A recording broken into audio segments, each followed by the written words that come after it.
Well. Good morning. About to get my day started, and I went to scrolling through my For You and saw this, and this is in light of a definite, I would say, retort to what we saw in the White House. Let's check it out. I just wanted to take a moment to say how absolutely out of touch our current administration is. I am particularly not a huge fan of Zelenskyy, but I respect what the man is doing for his country. That whole scene that took place reminded me of my deployment.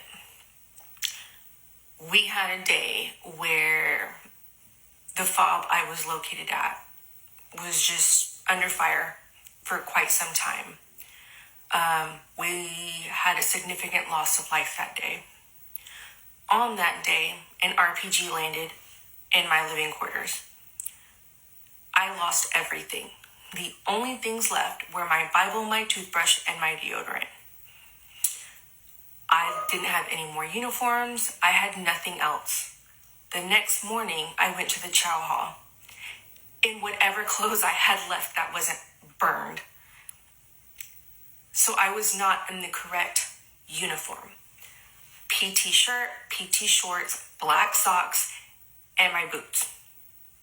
That was all I had left. And there was a sergeant major that stopped me in the chow hall and wanted to know why I was in the wrong uniform at the chow hall. As if we didn't just lose 22 service members that were killed in the attack the day before.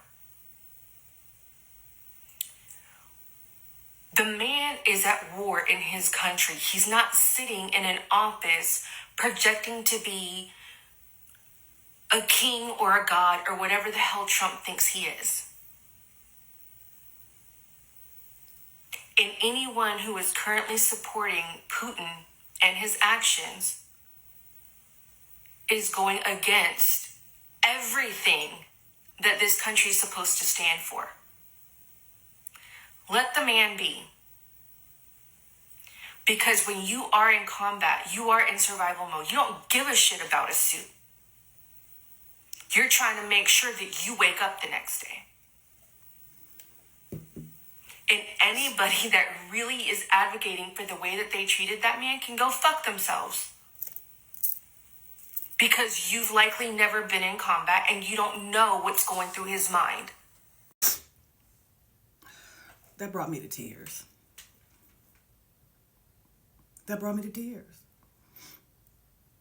Because exactly. He's fighting for his country. I've seen him out on the battlefield, pictures of him out on the battlefield in full uniform, Kevlar, with his people.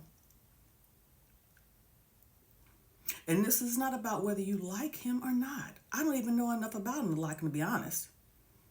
And just so we're clear, I did not agree with all the money that was sent over to Ukraine to fight this war when we have people over here hungry and homeless. But just because I didn't agree with it, does that mean that he doesn't deserve to be treated with dignity and respect? I was appalled. And first of all, thank you for your service. Thank you for your service. Because as I'm listening to you, I cannot imagine what you've seen, because I was not forward deployed. I can't imagine.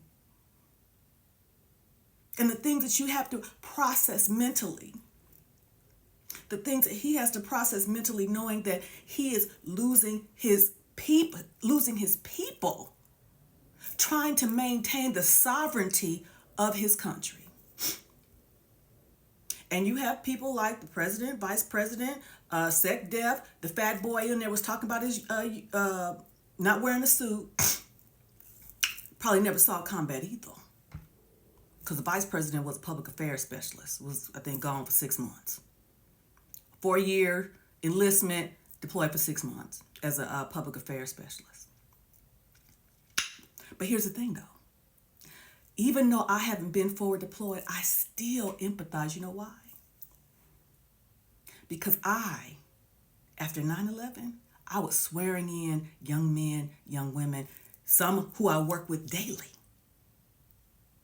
that went over there and didn't come back. So I can empathize with that. But you said a mouthful. Thank you for sharing your story. Those are my thoughts. What are yours? Take that with you.